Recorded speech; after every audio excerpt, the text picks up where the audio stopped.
भाइयों बहनों और बच्चों पे नमस्कार। बहुत बहुत आप लोगों को आशीर्वाद। और आजकल हम गीता का अध्ययन कर रहे हैं। गीता का अध्ययन करते करते हम गीता के 5वें श्लोक के 14वें श्लोक 5वें अध्याय के 14वें श्लोक पर पहुंच गए हैं। और आप लोग जानते हैं कि श्री कृष्ण भगवान आजकल योगी कर्मयोगी आदि के बारे में श्री कृष्ण भगवान अर्जुन को बता रहे हैं। अर्जुन इस समय बहुत ही कहना खराब हालत में है। उनका मन अपने स्वजनों को देखकर युद्ध के मैदान में बड़ा दुखी हो गया है और वे सब अपने अस्त्र के चरणों में त्याग कर रथ के पीछे कायरों की भांति बैठ गए हैं और विलाप कर रहे हैं, कह रहे हैं कि मैं युद्ध नहीं करूँगा। तब श्री कृष्ण भगवान उनसे कहते हैं कि तुम क्षत्रिय हो, क्षत्रिय कर्तव्य का पालन करो और उठकर युद्ध करो। बेकार के माया में मत पड़ो, ये माया है, ये भाई बंधु कोई नहीं है, सब ये आते जाते रहते हैं। आत्मा ही प्रमुख है। आत्मा इन वस्त्रों की बात इनका शरीर त्याग कर दूसरा शरीर त्याग देती है। हमेशा हम लोग रहते हैं, मैं पहले भी रहा हूँ, सूर्य भगवान के समय भी रहा हूँ और अब भी हूँ और आगे भी रहूँगा। बस मैं भगवान होने के नाते मुझे सब याद रहता है और तुम्हें कुछ याद नहीं रहता है कि तुम पिछले जन्म में क्या थे, कहाँ थे और कौन थे। तो श्री कृष्ण भगवान उनको समझाते हुए कहते हैं कि हे अर्जुन, न कर्तव्यं न कर्माणि लोकस्य सृजति प्रभु, न कर्मफल संयोगं स्वभावस्तु परिवर्तते। परमेश्वर मनुष्य को न तो कर्तापन की और न कर्मों की और न कर्मफल के संयोग की रचना करता है, किंतु स्वभाव से ही बरत रहा है। श्री कृष्ण भगवान कहते हैं कि यह प्रकृति के अनुसार ही है। प्रकृति जिसको जो चाहती है वह देती है और जिसको नहीं चाहती वह नहीं देती। मनुष्य कर्म करता है लेकिन उसका फल क्या होगा उसे नहीं पता। प्रकृति ही सब उसके काम को करती है, संपन्न करती है। तो मनुष्य को कभी भी इस बात को चिंतित नहीं होना चाहिए कि भगवान ने ये मेरे साथ क्या कर दिया, यह क्या हो रहा है और क्या आगे होने वाला है।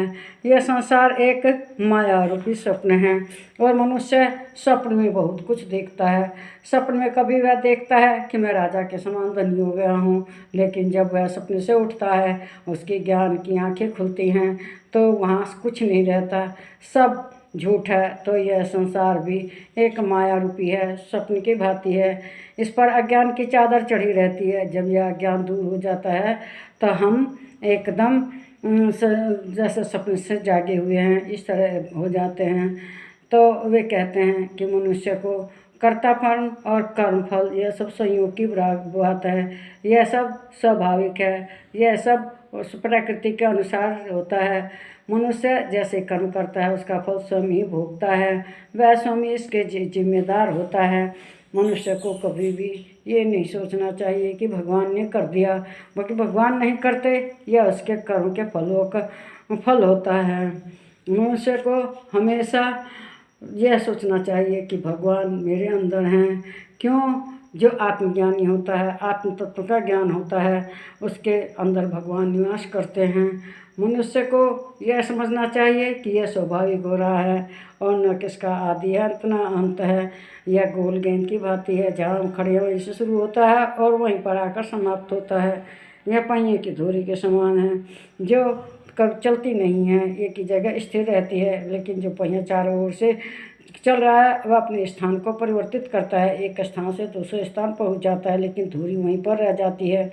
भगवान इसी भांति कर्ता भी दिखते हैं और अकर्ता भी दिखते हैं। कभी वह किसी गोल पहिए की परिधि के समान दिखाई देते हैं, करते हुए चलते हुए दिखाई देते हैं, और कभी वे धुरी के समान एक ही जगह स्थिर रह जाते हैं। मनुष्य जैसे कर्म करता है उसका फल उसे भोगना ही पड़ता है। मनुष्य को ये समझना चाहिए कि हमेशा हमें अच्छे कर्म करने चाहिए, भगवान के चरणों में समर्पित करके अपने सभी कार्य करने चाहिए और ये अपने कर्म को एक ज्ञानी की तरह से, यज्ञ की तरह से पवित्र भाव से करने चाहिए। हमें किसी से छल कपट नहीं करना चाहिए। भाई से छल कपट करता है, धन संपत्ति के कारण लड़ाई झगड़ा करता है, यह सब नहीं करना चाहिए। हमें बल्कि परोपकार की भावना से कार्य करते रहना चाहिए।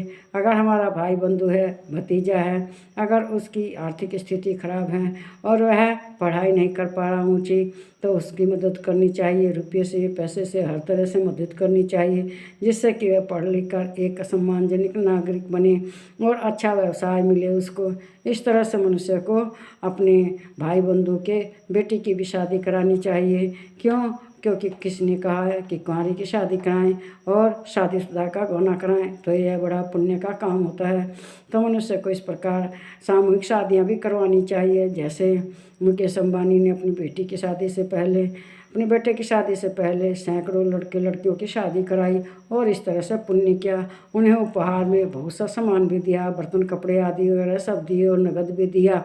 इस तरह से मनुष्य को पुण्य कार्य करने से परलोक में भी पुण्य की प्राप्ति होती तथा उसको मोक्ष की प्राप्ति होती है। मनुष्य को हमेशा पुण्य कर्म करने चाहिए। अगर मन से वह भगवान का नाम उल्टा भी जपता है तो वह सीधा हो जाता है। जैसे वाल्मीकि थे, वे लूटपाट का काम करते थे, तो एक बार सप्तऋषिगण मनुष्य का रूप का धारण करके पृथ्वीलोक पर घूम रहे थे। जंगल से गुजरते हुए वाल्मीकि से उनकी भेंट हुई। वाल्मीकि ने उन्हें मारने की कोशिश करी और उनसे धन लूटना कोशिश करी। तो उन्होंने कहा कि तुम इतना बड़ा पाप कर रहे हो, इस धन को जो कमा रहे हो, जो लूट कर ले जा रहे हो, इसको तुम्हारे परिवार के लोग जरूर भोगते होंगे। उससे पूछो कि तुम जो इस कर्मों का फल भोगोगे, नरक को जाओगे, क्या वे भी जाएंगे? यह कहकर उन्होंने उसे कहा कि जाओ उनसे पूछ के आओ। तब उसने कहा तुम भाग गए तो मैं क्या करूँगा? उन्होंने कहा नहीं, हम न भागेंगे नहीं, हम ऋषि मुनि हैं, हम जो बात कहते हैं उस पर रहते हैं। तब वाल्मीकि ने उसका नाम उस समय रत्नाकर था। जब वो डॉक्टर उनका काम करता था तो उसने पेड़ से उनको बांध लिया। बांध कर घर गया और घर से जाके अपने माता पिता से पूछा क्या तुम जो मैं कर रहा हूँ इसका फल भोगोगे? उन्होंने कहा हम क्यों भोगे, कर्म तुम करते हो, तुम ही इसका फल भोगोगे। फिर उन्होंने अपनी पत्नी से पूछा, पत्नी ने भी कहा कि जो तुम कर्म कर रहे हो उसका फल तुम ही भोगोगे, हम क्यों भोगेंगे। फिर उन्होंने अपने बच्चों से कहा कि बताओ जो मैं कर्म करके लाता हूँ, धन लाता हूँ, इसका फल भोगोगे? वो तो उन्होंने कहा हम क्यों कर्म फल भोगेंगे। तब वह कहने लगा कि ठीक है, जा रहा हूँ, मैं ऋषि मुनियों को छोड़ देता हूँ और अब मैं ऐसा काम नहीं करूँगा। जाकर वह उनके चरणों में पड़ गया। कहने लगा कि मेरे परिवार के लोग कहते हैं कि इन कर्मों का फल तुम ही भोगोगे, हम क्यों भोगेंगे। तो उन्होंने कहा कि ठीक है, हम तुम्हारे उद्धार के लिए, तुम्हारी ज़िंदगी बनाने के लिए मंत्र देते हैं। उन्होंने कहा मरा मरा जपा करो। वाल्मीकि ने मन लगाकर वही जपना शुरू किया। उन्होंने इतना जप किया, इतना तटस्थ हो गए कि जो चींटियाँ दीमक थी उन्होंने अपना घर बना लिया, मिट्टी के ढेर बन गए। तब उनका नाम दीमक ने, चींटियों ने उनका घर बना लिया था, वाल्मीकि पड़ गया। और तब वह महान विद्वान बने। उन्होंने काव्य की रचना की और रचना करके फिर वाल्मीकि रामायण की रचना हुई। इस प्रकार से मनुष्य अपने अच्छे कर्म करता है तो अच्छा फल भोगता है, और जब बुरा कर्म करता है तो बुरे कर्म होते हैं। इसलिए मनुष्य को अच्छा काम करना चाहिए। इस वीडियो को लाइक करें, शेयर कमेंट करें, प्लीज़ मेरे चैनल को सब्सक्राइब कीजिए। नमस्कार प्यारे भाइयों बहनों और मेरे प्यारे बच्चों।